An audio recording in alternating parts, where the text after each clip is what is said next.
বাবার লাশ কবর দিয়েছে, সন্তান খানিক পরে চায়ের দোকানে কাঠ খেলায় মেতে ওঠে, ওঠে না ওঠে না?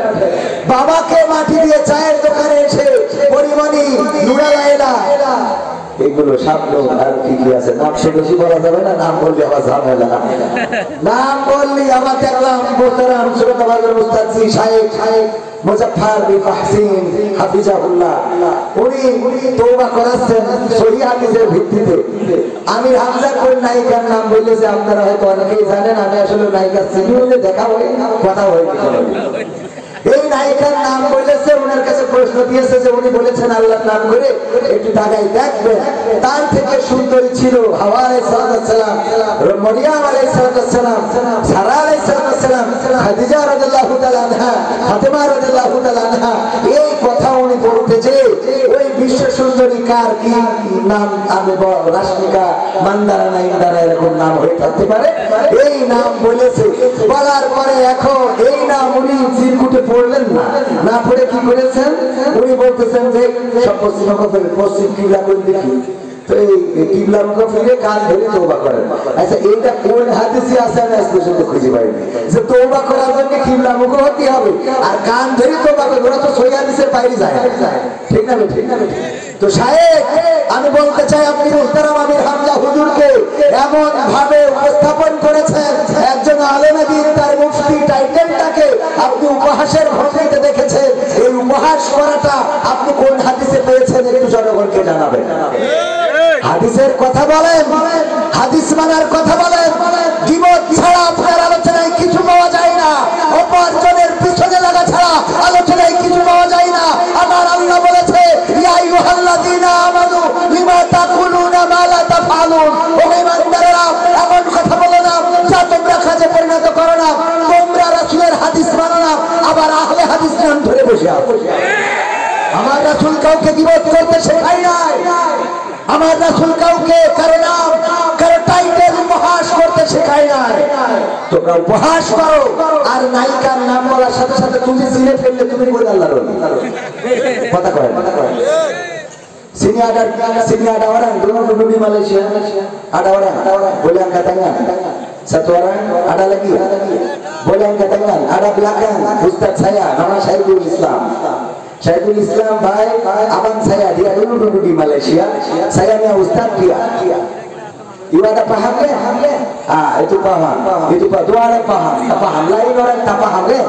Saya apa cakap? Dua orang belakang ada satu orang, tiga orang saja paham, lain semua orang tak paham. Saya apa cakap? Betul ya, Bang? Ya. আমি বললাম যে আমি যা বলছি এই কথাটা এখানে শুধুমাত্র তিনজন ব্যক্তি বুঝতে পারছে, বাকি সবাই কেউ কিছু বোঝে না, ঠিক না? এই তিনজন বুঝলো কেন? কারণ ওই তিনজন মালয়েশিয়ার হাজি। কিসের হাজি? তো রাশমিকা মান্দারা নাম বললে তুমি যদি বুঝে ফেলো তাহলে তুমি তো ওই আহমেদ রাজা থেকে বড় কথা কয়, তুমি ওই নাহাজি আমার সেইটা বোঝাও যে নাম বললাম আর তুমি চিনে ফেললে তাহলে তো তুমি ওকে আগে ফেলাইছো।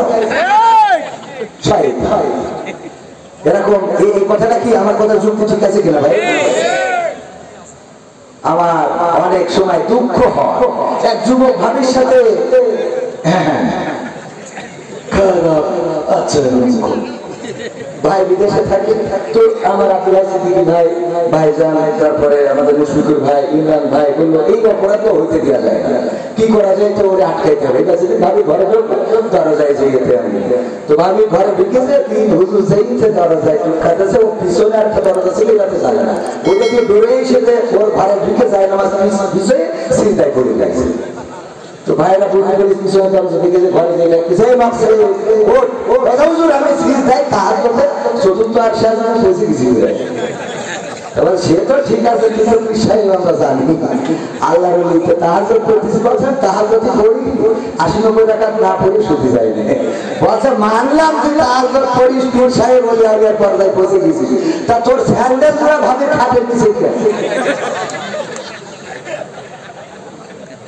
কথা কি বোঝা গেছে? স্যান্ডেল তোরা ভাবে খাটের নিচে।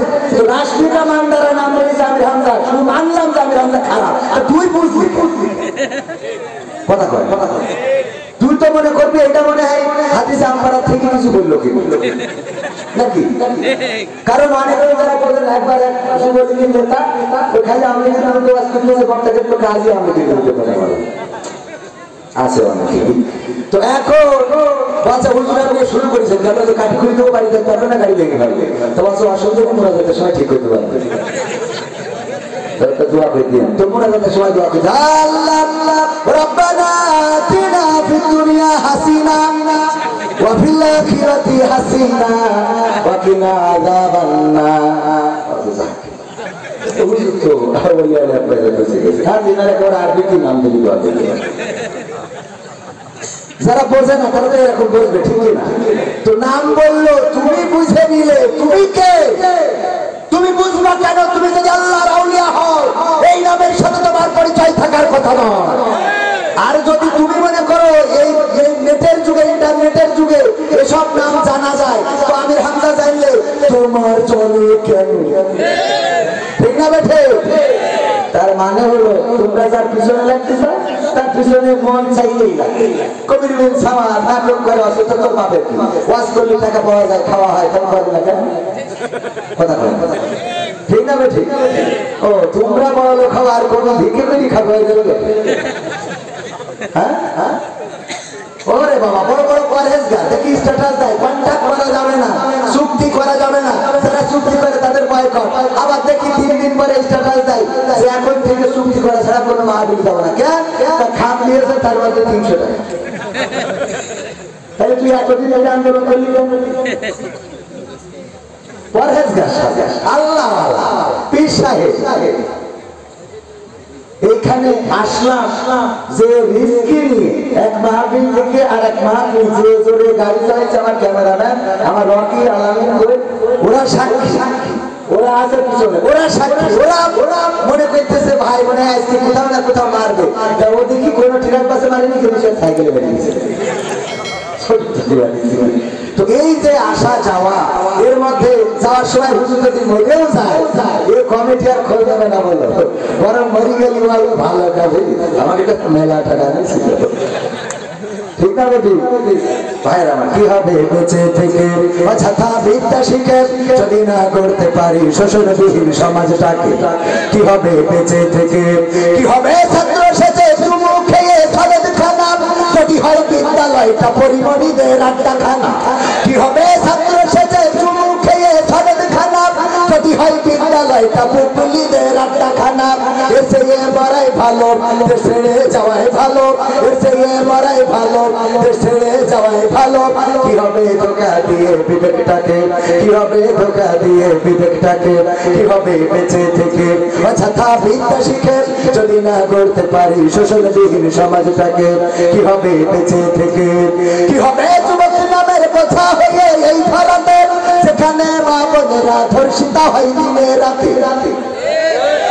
ঠিক না বেঠে? ধর্ষণ আছে না নাই? কি হবে যুবক নামের বোঝা হয়ে এই ধরাতে যেখানে মা বোনেরা ধর্ষিতা হয় দিনে রাতে? যৌবনের সার্থকতা বুঝিবে সকল ব্যথা, যৌবনের সার্থকতা বুঝিবে সকল ব্যথা। পারো যদি বলি দিতে মানুষরূপী পশুটাকে, পারো যদি বলি দিতে মানুষরূপী পশুটাকে?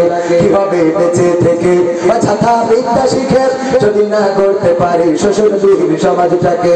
কি হবে বেঁচে থেকে? কি হবে লেখালেখি কলমবাজির ওই মহড়া সমাজের আসল চিত্র যদি না চাই তুলে ধরা?